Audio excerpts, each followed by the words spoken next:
Hi there, I'm Darla Collinette and I'm with God'sTransformingGrace.com.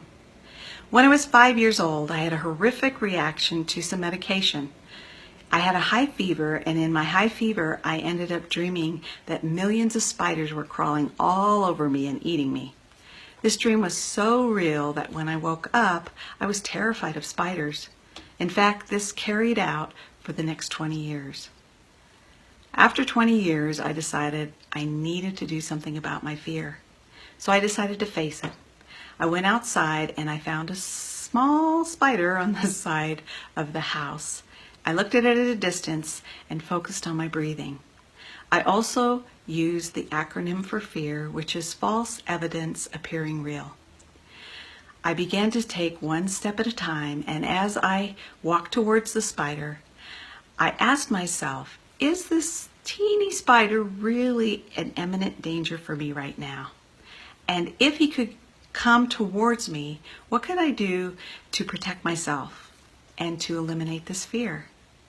With each step, the fear began to ease, and I realized this had all been made up in my mind. Now, not all fears are made up, but there are some real imminent dangers in our lives. If you or your children find yourself in imminent danger, I ask you to assess the situation with logic, because if you allow the emotions of fear to flood your mind and your reasoning, you won't be logical. You'll just be out of control and freaked out.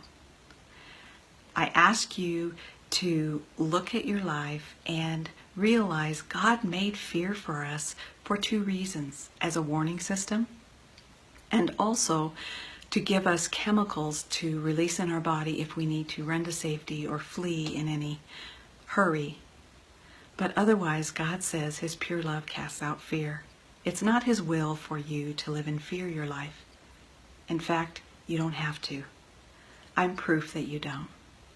If you have questions concerning how to handle your fears or what your life could be holding with these fears concerning abuse, go to God'sTransformingGrace.com. There's a free handout that you can download called Overcoming Your Anxiety, Fears, and Powerlessness. I look forward to talking to you next week. And if you want to share a fear with me, feel free to post it on this Facebook Live post. See you next week.